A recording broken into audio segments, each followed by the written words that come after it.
Hi, everyone, and welcome. My name is Lauren Cornegay-Dollar, and I am the Adult Programs Coordinator here at the National Museum of the Pacific War. I've been with the museum for about 3 years and have really enjoyed my time here and getting to use my background in history, anthropology, and archaeology. I am really excited for everyone to see all of the newly renovated galleries, and we will be highlighting some of the pieces in our collection periodically here on our new webcast. For the 2026 season, we are shifting our programming ever so slightly to continue to provide our audience with a quality experience. We have a great year lined up for you, filled with new speakers, authors, and maybe even some stories you're not so familiar with. Today's presentation will be given by Christine Kohler. She's an author and former political reporter and foreign correspondent for Gannett, covering the West Pacific. Christine will be presenting on her book, No Surrender Soldier, based on Yokoi. Christine, welcome to the program. Thank you very much, Lauren, and half a day to those in Guam. I'm Christine Kohler, she said, a former political reporter and foreign correspondent for the Pacific Daily News. I covered the West Pacific for Gannett. My husband was a U.S. Air Force officer, and so because of that, we lived in Pacific Asia for nearly a decade, including Guam and Japan, the settings for my novel, No Surrender Soldier. As a student and a writer of history, I was privileged to visit many World War II sites from Pearl Harbor to the Philippines, Saipan, Johnston Atoll, Korea, Guam, and Japan. I even flew on a military Christmas drop over remote Pacific islands. When I researched No Surrender Soldier, I was contemplating writing another nonfiction book, but two historic events stayed with me. One, I was just could not believe how the Japanese soldier treated occupied people during wartime. And two, how some soldiers, such as Shoichi Yokoi in particular, hid after the war. So many accounts say that Yokoi did not know the war was over. This is not true. He did. He wrote in his autobiography, and he told the Japanese reporters that he did know that Japan lost. My heart went out to both the occupied people and the Japanese. I could not understand why people did what they did in circumstances, even circumstances like that, horrendous circumstances such as in war. I wanted to explore not just the how, but the why a World War II Japanese soldier would hide in the jungles of Guam for 28 years. So I wrote a novel that's published by Simon and Schuster. Having lived in Japan, I understood the Bushido mentality. But why would Yokoi live as a survivalist in such extreme deprivation rather than surrender and go home, knowing the war was over? So I based the story of my fictional World War II Japanese soldier on the true life story of Shoichi Yokoi, the World War II soldier who never surrendered. Yokoi's story began August 5, 1941, when he was drafted into the Japanese Imperial Army. Shoichi Yokoi, the son of tailors, was drafted into the 3rd Supply Regiment for temporary duty. During World War II, Japan allied with Germany and Italy. Japan invaded China, Southeast Asia, and many Pacific islands. Hours after Japanese pilots attacked Pearl Harbor on December 7, 1941, Japanese forces attacked Guam, which was a United States territorial possession, which was the same political status that Hawaii was in at that time. 3 days later, Japan occupied Guam. During the 2 years and 8 months that Japanese soldiers occupied Guam, they committed many atrocities to the people. Most of that time, however, Yokoi was stationed in Korea and China. On March 4, 1944, Yokoi arrived on Guam from Manchuria, China, and was assigned to a supply unit at Talifofo. You can see Talifofo is at the southern part of the island down here. U.S. Marines liberated Guam July 4, 1944. Germany surrendered May 7, 1945. Japan surrendered August 14, 1945. But for Yokoi, the war did not end. Why didn't he surrender to the American soldiers and go home to Japan like most soldiers who chose not to commit suicide? I studied news articles and written and translated from Japanese into English, and read what Yokoi himself had to say about his long ordeal hiding in the jungles of Guam. As near as I could figure, he was filled with fear and shame. Japanese soldiers at that time believed that Emperor was God. They were taught that if they were captured, they would be severely tortured by enemy soldiers.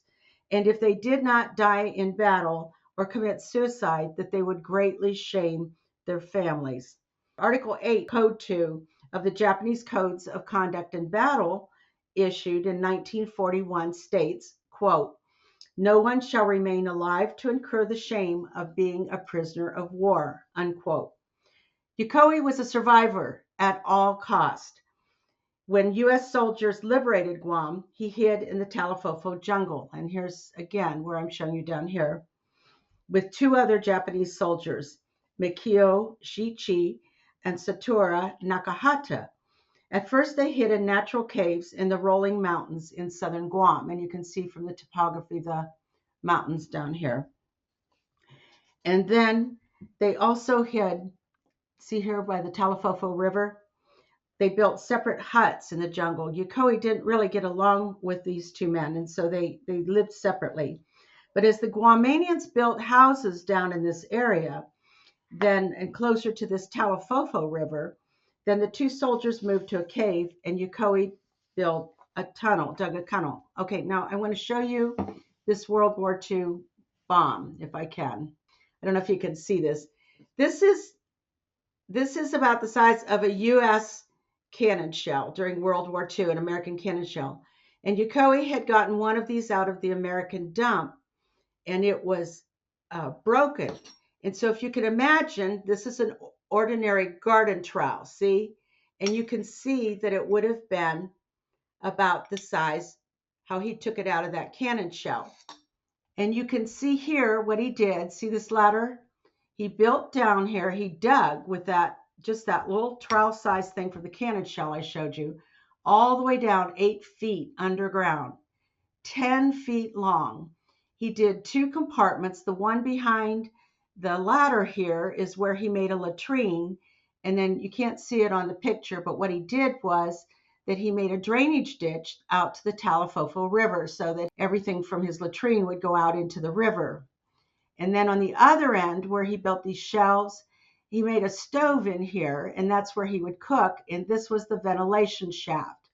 So later I'll tell you about what he ate and how that if he had meat, he would shove it up here, and then he would smoke it like we would at maybe a barbecue pit here in the States. You can see that at this, it was not even high enough to stand up. Here you see him all cowered down. Now try to imagine he lived in this for 15 years underground, the last 8 by himself, because his comrades were living in caves, but after they died from eating, they think it was poison mushrooms, then he was alone down there. I wanted to show you the bamboo mat. What he did was, Yokoi dug this tunnel. This is a bamboo grove, and so there's a bamboo grove all around here. And since he was a tailor, he wove this mat from bamboo, and it covered this hole. And so because of that, no one ever found him down there for as long as he lived there. It wasn't until he told them where it was located after they brought him out.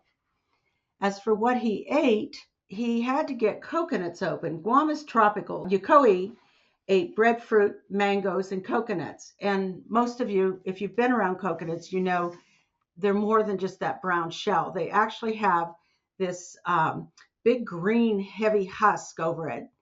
And so what he did is he made this lance. He found this here in an American dump, and then he got this rope and put around it. This is the butt end of his broken Japanese rifle, and if we could see it down here past where the picture is, there would be a chrysanthemum down there, the Japanese symbol.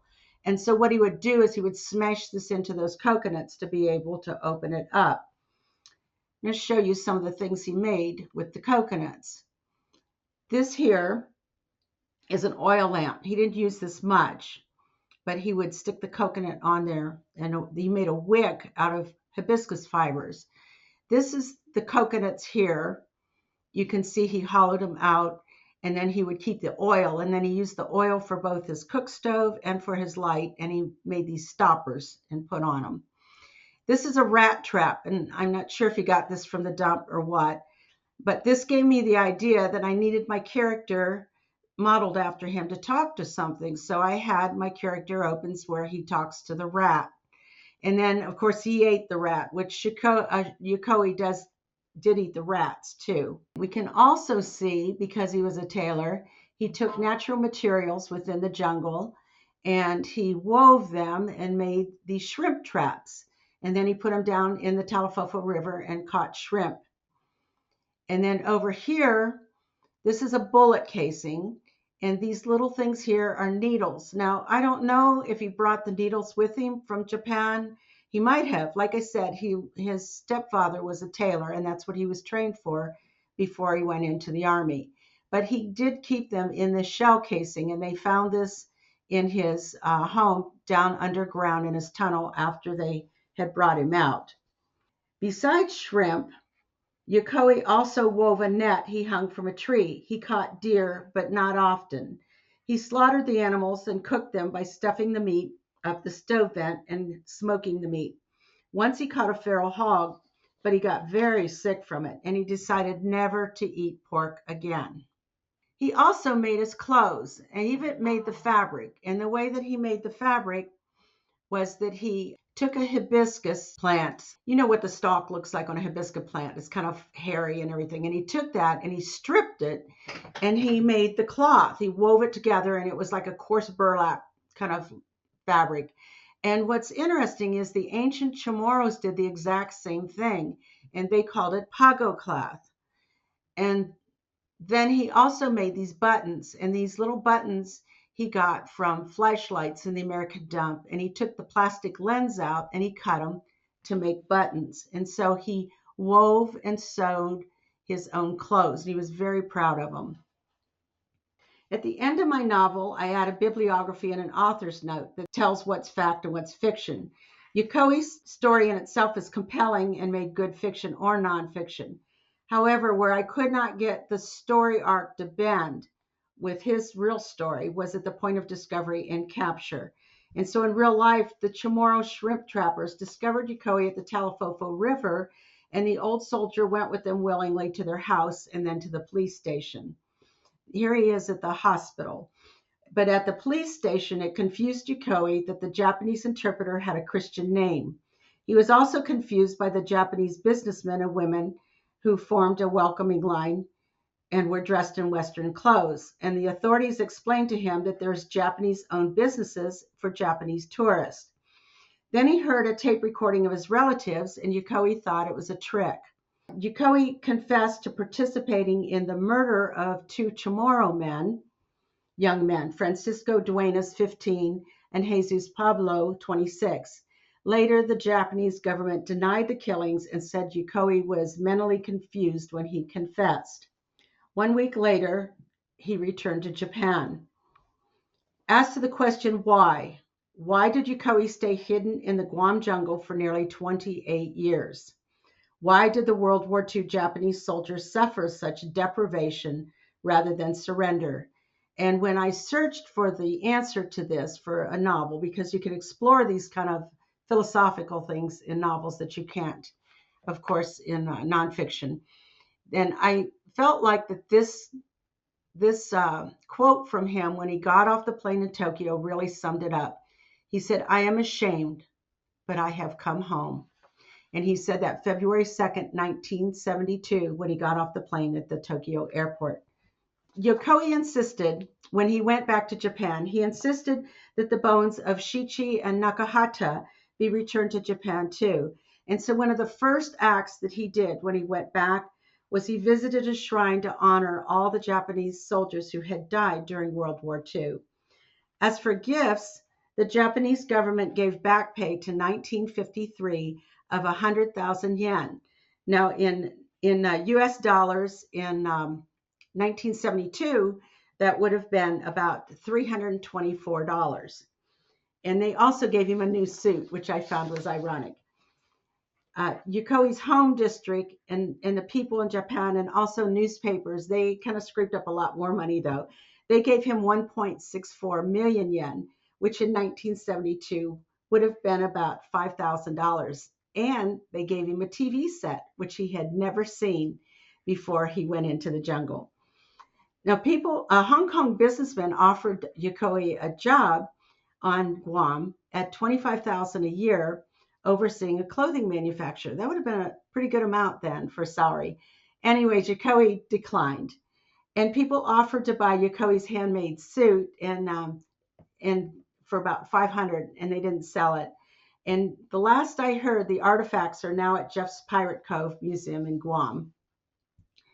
9 months after Yokoi, age 58, arrived in Japan, he married a 44-year-old woman, and they honeymooned on Guam. Yokoi ended up going to Guam about 10 to 12 times since then in his lifetime. And he even made the one documentary on Guam that I saw.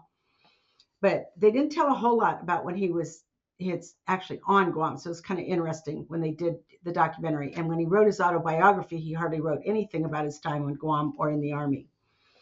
Okay, in 1974, 2 years after he returned to Japan, Yokoi ran for the House of Councilors. He lost the election and he decided it was way too expensive to run for office, and he never did it again. But he would go around the country and he would give lectures. And the main topic of his lectures was economy of living. He also tended his own garden. He lived very frugally, and he believed in a self-sustaining lifestyle for the rest of his life. Yokoi wrote an autobiography and the documentary, which I mentioned, and both focused on his life after returning to Japan. Now, Shoichi Yokoi, the World War II Japanese soldier who never surrendered, died September 22nd, 1997, at age 82 in his homeland of Japan. This was really helpful, this book here, and this was a compilation of articles by Japanese journalists, and it was translated into English. And I got this, from Japan through a Canadian antique bookseller, helped me with it. I really appreciated the Micronesian Area Center in the University of Guam, and the director, he's since deceased, and also my publisher, Lee Weber, and they had all sent me, you can see tons of news articles. I even have the British news articles. I have magazine articles, and they sent me all of their archives that they had. I used extraneous books just on the liberation of Guam and the textbook the students use that has all about Guam from the beginning. Anyways, and I really appreciated the help I got.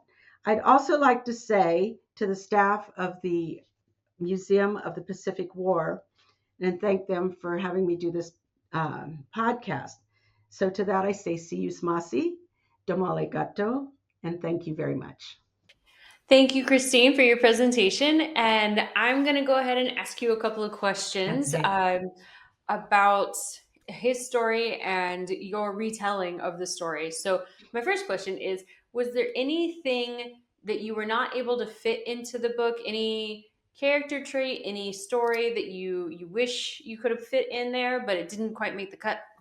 Well, that was what I was talking about, was that because this was a novel, first of all, because I used a fictional character, I named him Isamu Sito, and because I used a fictional soldier, then I was able to add things. Like, for instance, there's flashbacks where, like the boy in the book, he plays baseball, and so the Japanese soldier has flashbacks of playing baseball and Japanese heroes in baseball and things like that. And obviously, I have no idea if Isamu, like, if the real Yokoi liked baseball or not. But so I fictionalized certain things. But the thing that actually I had to change completely, like I said, was at the point they brought him out of the jungle. And that was because it would not fit to have this whole story about this character and this teen boy, this Chamorro boy, and his grandfather and everything through it. And then all of a sudden, poof, these shrimp trappers show up and solve the whole problem and pull him out of the jungle. So actually, I had to make it much more dramatic. And the theme of the book was how war affects families for generations. And if you read the book, you'll see that. Okay, next question. All right. So, were there any sightings of him over the course of 28 years? Did he become Um, sort of an urban legend before they actually found him? I'll tell you, that's an interesting question because I didn't really find that in the literature, in the nonfiction articles. But since I've given this program, and the book's been out for 10 years, and so since I've given this program many places, it's interesting that people will come and tell me stories. And one young man, the one that was the most compelling, was a Chamorro man, told me that when he was a young boy, his dad thought he was a thief, and he called him a thief and a liar all the time. It made him feel really horrible, but because he wasn't doing anything. But then when they brought Yokoi out, it was like everything clicked, and he believes that Yokoi was the one who was stealing the stuff, getting in their shed or taking things. And because they lived down by the Telefofo River. And so he believes that that's why, that he believes Yokoi did that. Now, I did study, though, the Japanese soldiers who hid. I'm not trying to muddle this up too much, but I studied the ones who hid in the Philippines. And with them, yes, they were much more murderous and much more thieves. And people knew they were there and they just stayed out of their way. It was just horrible. And so it was not that dramatic, except for these two young men. Of course, it was very tragic. But other than those two young men, there wasn't anything else that called that much attention to these men in the soldier in the jungle, except for parents would say, be careful, there might be stragglers back there. All right. Now, you mentioned that he ate wild pork and got Once, very sick. Yes, and once, got very yeah. sick, and that his comrades um, possibly were poisoned by these bad They, mushrooms. yeah, they died from poisoning, food poisoning. They knew that. And because they lived separately, that's why Yokoi didn't. And then after they died, I don't know how they determined that it was probably mushrooms that they had gotten, maybe toadstools or something. Were there any other times that you found in your research or the literature that they did get sick and they were just able to recover? Anything else that he wouldn't eat anymore other than pork? Not really. He really wanted deer, but he had trouble getting them. And so you'll see if you read my book, again, it's fictionalized, but you'll see how, he has to mend his nets. I mean, what you'd have to do if you had any net, but, he wants to catch a deer. Anyways, I didn't find anything specific other than what I talked about. He did talk about having to eat like rats, for instance. Is there any skill that he had before he entered the war that came in to be really helpful during his experience? Is there anything that he Yes, mentions? right. The tailoring. That was the major thing. Is he had a stepfather that was a tailor, and he had trained him to be a tailor. And like I said, I don't know where he got these needles, if he brought them in with him, but obviously as a tailor, because it helped him not just to be able to make clothing, but it also helped him to be able to weave the shrimp traps to catch food, to weave a net. um, Almost everything he did was really from his tailoring skills. That was one of the biggest skills he had. Is that not to take it away from him, but is there any more information you could provide us with about his two friends? No, I didn't have a whole lot on his two friends. It was, in fact, I wanted to know why they didn't get along, and I couldn't find that out either, except for that he was higher ranked than they were, and but not a lot. It would be like they were all enlisted, and so it wasn't like he was this high officer or anything. They were all enlisted. He was a little higher rank, but they just never got along, and that's why they lived separately. Okay, I was wondering that if there was any additional information to Yeah, figure out no, I why. wanted I wanted to know, and if I knew it, I would have used it in the book. And I think I scoured everything because, like I said, I not only studied him as much as I possibly could, as much as I could get my hands on. At the time, we didn't have a lot of the internet resources we have today. At the point that I researched this in the late 1990s is when I started research. I probably started researching this about 1998, I would say.